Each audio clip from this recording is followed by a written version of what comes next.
जय हिंद दोस्तों, एक बार फिर से स्वागत है आप सबका लर्न पॉइंट क्लासेज में। जैसा कि दोस्तों हम लोग कक्षा 10 का विद्युत चैप्टर शुरुआत कर चुके हैं। उसमें हमने आपको आवेशन, आवेश, आवेश का गुण 3 बातें बता चुके हैं हम आपको। अब आज शुरुआत करेंगे हम आवेश का मात्रक क्या होता है। देखते हैं आवेश का मात्रक। आवेश को क्यू से लिखते हैं। अभी आगे सूत्र मिलेगा, क्यू बराबर आई इंटू टी होता है, जहाँ आई धारा, टी क्या है, समय है।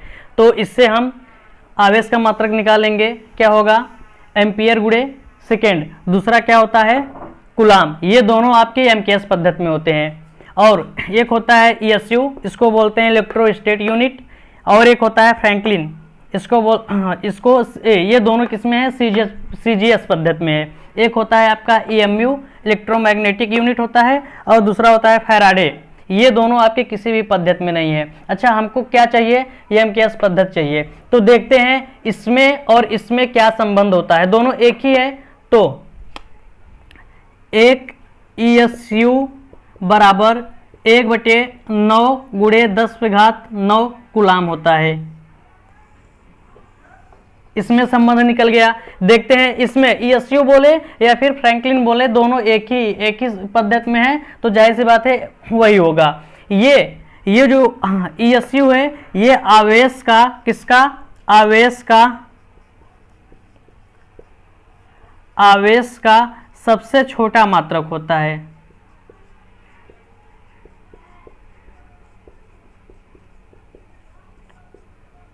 और क्या होता है देख लेते हैं इसमें, या एम्पियर सेकेंड या फिर कूलाम। और ईएमयू में देख लेते हैं। तो एक ईएमयू जो होता है वह 10 कूलाम के बराबर होता है। और एक होता है फैराडे, और इसमें संबंध होता है। तो एक फैराडे जो होता है उसमें 96,500 कूलाम होते हैं। और इसके साथ ही जो फैराडे होता है, ये आपका आवेश का सबसे बड़ा मात्रक होता है।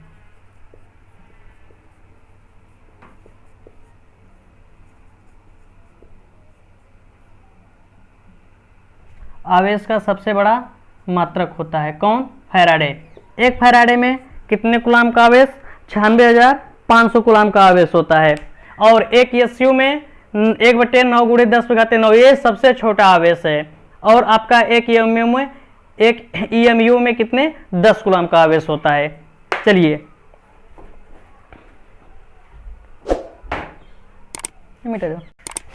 मूल आवेश क्या होता है? वह न्यूनतम आवेश जो स्थायी होता है, मूल आवेश कहलाता है।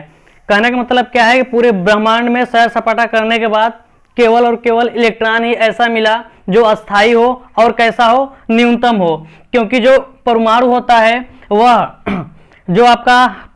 है वह सबसे छोटा कण होता है, और उसमें इलेक्ट्रॉन, प्रोटॉन और न्यूट्रॉन पाया जाता है। क्योंकि जो न्यूट्रॉन होता है उस पर कोई आवेश नहीं होता, जो प्रोटॉन होता है उस पर धनावेश होता है। प्रोटॉन पे क्या होता है? धनावेश होता है। और इलेक्ट्रॉन पे क्या होता है? ऋणावेश होता है। आपका न्यूट्रॉन, प्रोटॉन और इलेक्ट्रॉन ये अस्थायी कण है, लेकिन न्यूट्रॉन पे कोई आवेश नहीं है, इसलिए न्यूट्रॉन को नहीं लेंगे। और जो प्रोटॉन है उस पे उतना ही, जितना इलेक्ट्रॉन पे आवेश होता है उतना ही होता है, लेकिन वह धनात्मक होता है। तो सबसे छोटा कौन सा हुआ? सबसे छोटा जो आवेश होगा वो कौन सा है? इलेक्ट्रॉन है। वही बात लिखे है यहाँ पे, इलेक्ट्रॉन के आवेश को ही मूल आवेश कहते हैं, और इसे लिखते हैं। और इस पे आवेश कितना होता है? -1.6 गुणे 10⁻−19 कूलाम का आवेश होता है। सभी ज्ञात अस्थायी वस्तु पर जो आवेश होगा या तो इलेक्ट्रॉन से बड़ा होगा या फिर इलेक्ट्रॉन के बराबर होगा। किसी भी वस्तु पे इलेक्ट्रॉन के आवेश से छोटा आवेश नहीं हो सकता। क्यों? क्योंकि जो आपका इलेक्ट्रॉन है वह सबसे छोटा आवेश है। किसी वस्तु पर आवेश की गणना करना है, कैसे करेंगे? चलिए समझते हैं। 2 वस्तुओं को हम पहले लिए थे, फिर क्या किए थे? आवेशन किए थे। आवेशन के बाद क्या हुआ था? एक पे प्लस एक पे माइनस आ गया था।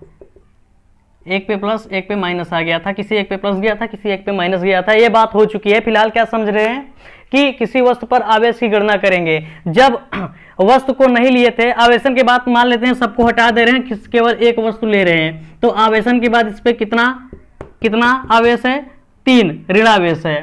ठीक है, क्योंकि जब वह वस्तु को आवेशन नहीं किए थे उस समय जो आवेश था उस समय आवेश क्या था हमारा, 0 था। तो इसको अब हम समझते हैं, मान लेते हैं कि अभी कोई एक क्या लिए हैं, एक वस्तु है, इस वस्तु को आवेशित नहीं किया गया है, उस समय आपका Q बराबर क्या होगा, 0 होगा। अब जब इसको किसी के साथ रगड़ दिए हैं, रगड़ने के बाद मान लेते हैं इस पे 1 इलेक्ट्रॉन आ गया है, मान लेते हैं 1 इलेक्ट्रॉन इसमें आ गया है, तब क्या कहेंगे, तब कहेंगे क्या कहेंगे, इसमें क्या है, 1 इलेक्ट्रॉन का आवेश है। अब लिखेंगे यही, यदि वस्तु में 1 इलेक्ट्रॉन है तो तब क्या होगा, Q बराबर 1 इलेक्ट्रॉन कहेंगे। Q क्या है, आवेश है, जब 1 इलेक्ट्रॉन है तो 1 है, यही लिखने जा रहे हैं। यदि वस्तु में 1 की जगह 2 इलेक्ट्रॉन है तो Q बराबर 2 इलेक्ट्रॉन हो जाएगा, मान लेते हैं 2 इलेक्ट्रॉन हो गया, आवेशन करने के बाद इस पे 2 इलेक्ट्रॉन आ गया। इसी तरह से यदि वस्तु में 3 इलेक्ट्रॉन है तो Q बराबर क्या होगा, 3e होगा। मान लेते हैं आवेशन करने के बाद इसमें कितना n इलेक्ट्रॉन आ गए हैं, कितना n इलेक्ट्रॉन आए हैं, तब क्या, तब यदि वस्तु में n इलेक्ट्रॉन हो तो Q बराबर ne। ये आपका सूत्र निकल के आ गया कि किसी भी वस्तु में हम आवेश की गणना इस तरीके से कर लेंगे, यानी Q बराबर n इंटू ए। ये आपका क्या है, ये आपका सूत्र है। क्या समझेंगे, सूत्र क्या निकल के आया है, Q बराबर या नहीं, इसको आप लोग लिख लिए हैं। चलिए अच्छा, इसको मिटाते हैं हम।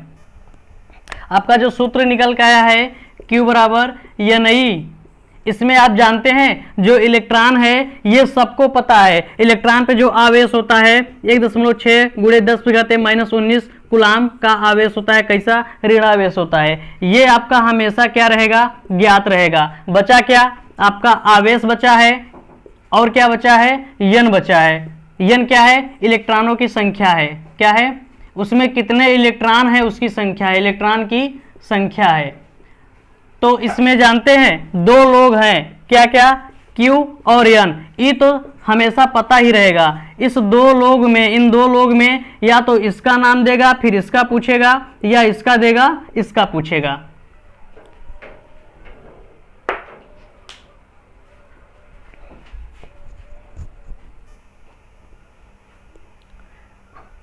आवेश की गणना में Q बराबर नहीं सूत्र पे एक सवाल लगाएंगे। 1 कूलाम आवेश में इलेक्ट्रॉनों की संख्या ज्ञात करिए।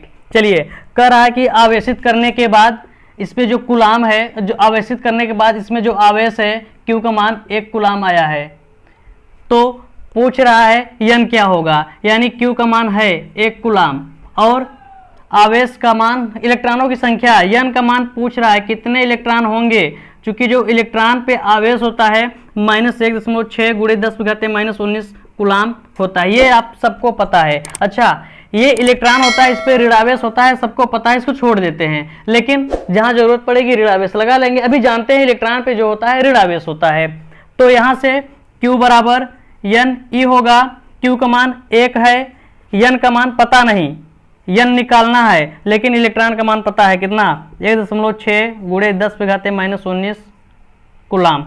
अब यहाँ से n निकालेंगे तो n बराबर 1/1.6 × 10⁻⁻19।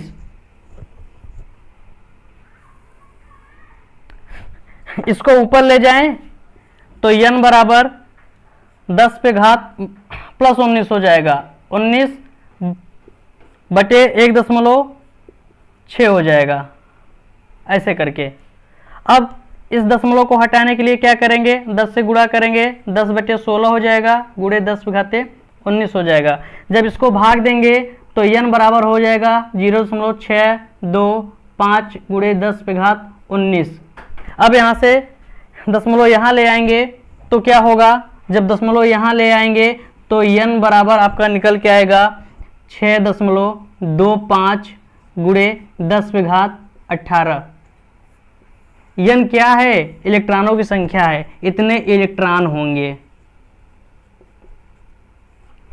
कितने इलेक्ट्रॉन होंगे, 6.25 गुणे 10⁻18 इलेक्ट्रॉन होंगे। अब कोई पूछेगा कि एक कूलाम आवेश में कितने इलेक्ट्रॉन, जवाब ये यहाँ पे एक कूलाम है। अगर यही कोई पूछ लिया कि 2 कूलाम आवेश में तो 1 कूलाम का निकाले है ना, इसमें हम 2 से गुणा कर देंगे। किससे, 2 से गुणा कर देंगे, इतने इलेक्ट्रॉन पाए जाएंगे। कोई पूछेगा 5 कूलाम आवेश में 5 से गुणा कर देंगे, 10 कूलाम आवेश में 10 से गुणा कर देंगे। हमें 1 कूलाम आवेश में कितने इलेक्ट्रॉन होते हैं ये हमने ज्ञात कर लिया है। अब एक सवाल है, किसी वस्तु पर 10⁻23 इलेक्ट्रॉन की अधिकता है, इस बात को समझेंगे। अधिकता है, वस्तु पर आवेश की गणना कीजिए। कह रहा है कि वस्तु पे कितना आवेश होगा, वही हमको निकालना है। चलिए निकालते हैं। पहले जो दिया है उसको लिख लेते हैं। क्या क्या दिया है, इलेक्ट्रॉन पूछ रहा है, सॉरी आवेश पूछ रहा है, यानी Q का मान पूछा जा रहा है। दिया क्या है, 10⁻23 इलेक्ट्रॉन की अधिकता है। E का मान, N का मान दिया है आपको। N क्या है, इलेक्ट्रॉनों की संख्या, इसका मान दिया है 10⁻23 क्या है, इलेक्ट्रॉन की अधिकता है। इलेक्ट्रॉन की अधिकता है। और सबको पता है कि इलेक्ट्रॉन का आवेश 1.6 गुणे 10⁻23 कूलाम होता है, सॉरी -19 कूलाम होता है, ये सबको पता है। तो यहाँ से Q बराबर N इंटू E, मान निकालेंगे। N का मान 10⁻23 है और E का मान कितना है, 1.6 गुणे 10⁻−19। अब इसको हल करेंगे। जब हल करेंगे तो क्या आएगा, Q बराबर ये 10 इसका आधार सेम है तो घातांक आराम से क्या होंगे, जुड़ जाएंगे, घट जाएंगे, जो भी क्रिया होगा तो आ जाएगा आपका 1.6 गुणे 10⁻4 क्या, कूलाम। इतना आंसर आएगा। यहाँ पे एक बात आया है, इलेक्ट्रॉन की अधिकता है।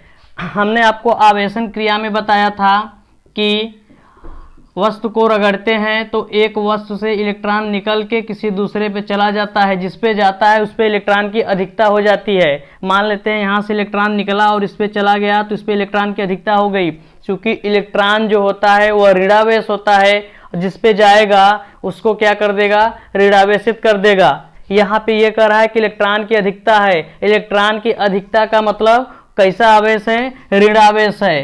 कौन सा आवेश है, ऋणावेश है, यानी ऋणात्मक आवेश है। जहां पे इलेक्ट्रॉन की अधिकता रहेगी वहां पे ऋण आवेश होगा। अगर यही बात करता कि इलेक्ट्रॉन की कमी है, इलेक्ट्रॉन की कमी हो गई है, तब क्या वहां पे तब ना धनात्मक हो जाता, धनात्मक आवेश आ जाता, धनात्मक आवेश आ जाता।